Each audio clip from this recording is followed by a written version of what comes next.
Hey, welcome back to Bloody Mess Official. Tonight, right now, I'm going to honor someone's request and do a video about a specific band and a specific genre that may not be fitting for all.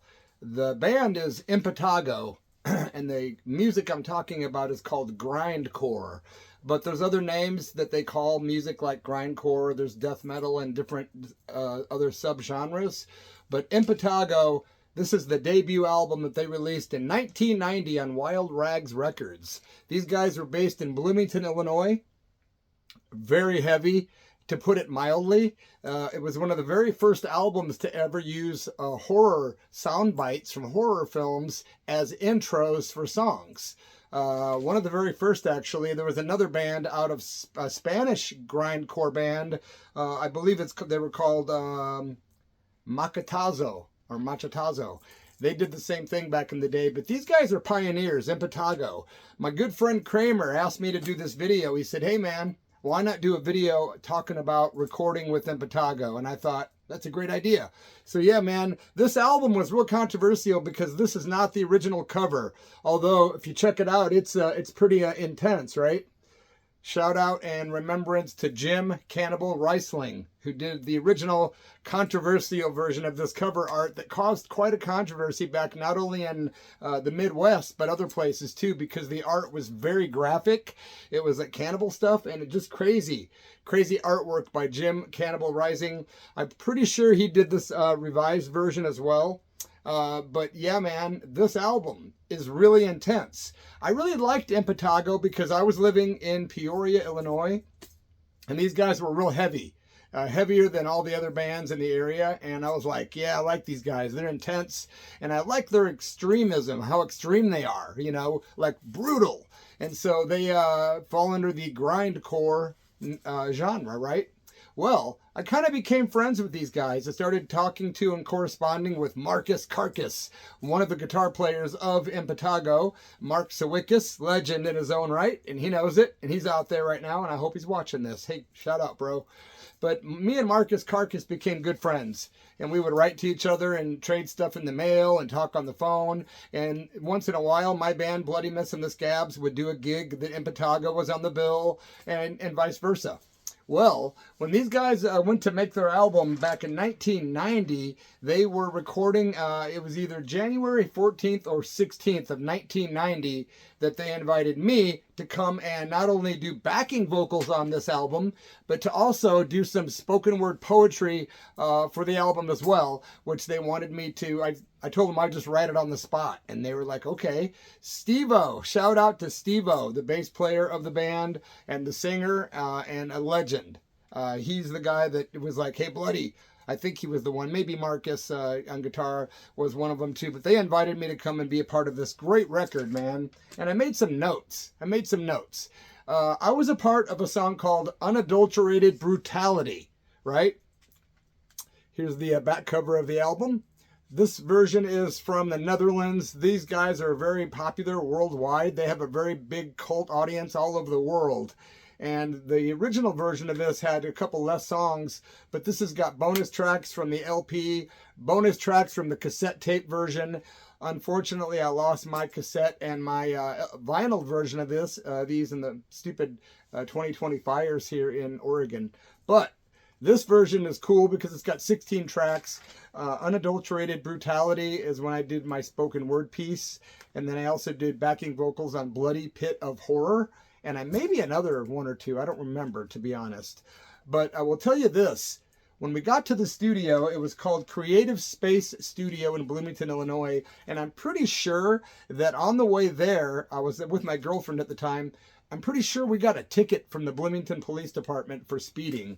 And I was pretty PO'd at that police department. Or was that 3 months later when I did the first Skabs record? Because that was done 3 months after this was recorded. And IMPETIGO singer Stevo appears on my album, 6th Grade Field Trip by Bloody Mess the Skabs. More on that after this story.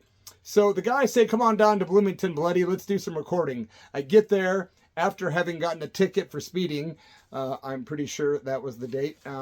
Anyway, I get to the studio. The guys are very cordial. I see that Stevo is drinking chocolate milk. Yep. and not just a drink or two, not a sip, but he's got like a big thing of chocolate milk and he's drinking lots of it. And I'm like, we ask him, why are you drinking so much chocolate milk? Is that what you do to record for your voice? He goes, that's how I get my voice. And literally, when you drink that chocolate milk, man, it gives you this like total like phlegmy thing that happens to your voice. Think about it. You're drinking chocolate milk and he saves all that. How do you put it without sounding completely disgusting? He would use it to his benefit in the studio and get this crazy gurgling like weird sound from the phlegm that would build up from drinking all this chocolate milk. And Stevo was a genius like that. Well, they gave me a pad of paper and a pen and they said, here, we need you to write some spoken word poetry that goes in this piece. They slapped the headphones on. They let me hear the music that they'd been recording. And I was like, this is some heavy stuff, man. It was really heavy. And I thought, okay, I've got something that's perfect for this. And I think it took me less than 15 minutes to write or compose the lyrics that are that comprise the middle section of Unadulterated Brutality. And at the time, I remember those guys thinking, holy hell, he did that pretty quick. But yeah, man, it just came to me real quickly, that brutal music. They said they wanted something just completely horrific and brutal. And so I thought, okay, I'm going to just write some really crazy fiction. So I'm not going to read the lyrics on here because it would probably go against a lot of guidelines on YouTube just because it's pretty horrific. There's a lot of imagery involved with the Impetigo album that's pretty intense. Like I say, look at that cover, man. You should have seen the original. It was completely different. They had all these cannibals holding certain parts of men's bodies, if you want to think what I'm thinking, and like eating them. It was just crazy stuff, man. Even worse than that, I think. But these guys were very controversial.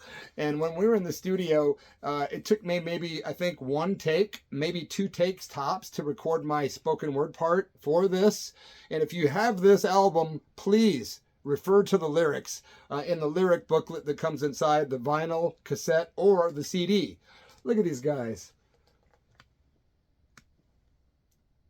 Yeah, that's Impetigo, man. You got Dan Malin on the drums. You got, I made notes because I can't read without my freaking reading glasses, man. It's pretty lame. Stevo, Mark, Scott, and Dan Malin on drums. Great band, Impetigo.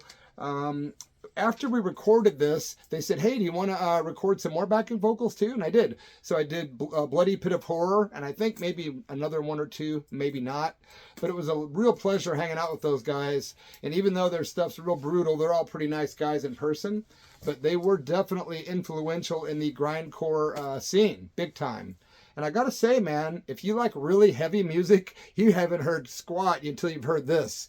And I'm sure most of you that are watching this probably have heard of Impetigo. If not, check it out on YouTube.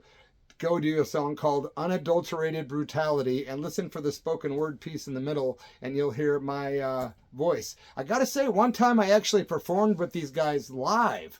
They did the whole album, I think, in Indianapolis, Indiana at a club called The Ritz. And they invited me to come there and I did go there. It was like a 3-hour drive, I think, from where I lived. And I went and did my parts from this album live. And it was cool. That's on the internet as well. I think it's on my other YouTube channel, The Church of Rock, all one word. It's a Impetigo with Bloody Mess. Yeah, and I forget the year. But this is a great record if you like heavy metal or like grindcore, death metal, that kind of stuff. If you're a fan of like ABBA or, you know, Sean Cassidy and Andy Gibb, probably not going to like this too much. Although, I got to say, the cat's out of the bag. I like all that stuff, man. I like pop, rock, metal, punk rock, country, outlaw country, you know, blues, jazz, reggae, ska, gothic, death rock. But this stuff is heavy, man. It's amongst the heaviest of the heavy. This came out in January 1990. Thanks again, Kramer, for the idea, bro. And then I invited Stevo to come be a part of my record, which was the first album by Bloody Mess the Skabs, came out in 1990. There's my dumb ass right there. And there's Ugly Ted and Ty Brown. Anyway, drums were done by Ty Smith, respectively. Rest in peace, Ty, and Gabby Scab is on one track on the album on drums. We invited Stevo to come do vocals, and man, he changed this album because he also gave me the title, Think of Punk Rock When You, and it rhymes with sit, but there's an H involved. Anyway, Stevo came up with that title, I believe. I'm pretty positive. And he came and did backup vocals, and they're really crazy. So if you hear Bloody Mess and the Skabs, think of punk rock when you sit, with no SH. You're going to hear Stevo's backing vocals. Very distinct. If you're an Impago fan, you're going to get a treat out of that. That's also on my other channel, The Church of Rock. Stevo also did backup vocals on this on 2 other songs. A song called Welcome Home. But he's very distinctive on another one called Don't Worship Me. Yeah, it's one of my favorite tracks on this album, Bloody Mess and the Skabs, 6th grade field trip. 1990, March is when this was recorded. It didn't come out till later in the year, so Impago's album came out before this. And if you're a fan of Stevo and Impago, you might want to check out some of the tracks on this as well. Last but not least, I want to tell you what they said about me in here. The band did credit me with doing the backing vocals and my poetry. And I looked at the booklet with this trusty magnifying glass. Where'd it go, man? I need the magnifying glass to find the magnifying glass. Seriously, man. Loser. Anyway, what they wrote about me in the booklet inside of this here CD, it says, and last but not least, after this big thank you list, right? And last but not least, the fantastic Bloody F Mess for his interest in the band and for singing along, as well as composing intense, perverse poetry on the spot. You are the sleaziest. I guess I'll take that title. I used to always close all my letters back in the 80s because I was a prolific pen pal kind of guy, writing to everybody, collecting tapes, fanzines, pen pals, people in prison. I would write everybody. And I used to always write, take it sleazy at the end. So that's what he meant by that, was take it sleazy, because he's the sleaziest. Anyway, man, that's my story about recording with Impago. It was nothing super exciting at the time, because when you're recording an album, it's not really exciting until it's done and you get to listen to it, right? But hanging out with those guys was always fun, because I always loved Stevo, especially, and Marcus Carcass, and the other guys too. But those guys were my buddies, particularly. I'm still talking to Mark quite often these days on the internet, here and there. He was actually a guest on my Church of Rock radio show, and that is also on my other channel, The Church of Rock. Please subscribe to this channel, you guys. Give this a thumbs up and a like if you checked it out today. And leave a comment if you would, and tell us what you think about Impago. What are your favorite songs on this album by Impago? And did you go check out one of the songs that Stevo did backups on this album? Yeah, Bloody Mess and the Skabs, Don't Worship Me, and Think of Punk Rock when you it. Anyway, my friends, thanks for being here. I am going to get the heck out of Dodge. I'll be back with more true punk rock and other off the curveball tales sooner than later. Thanks for being here, man. Cheers.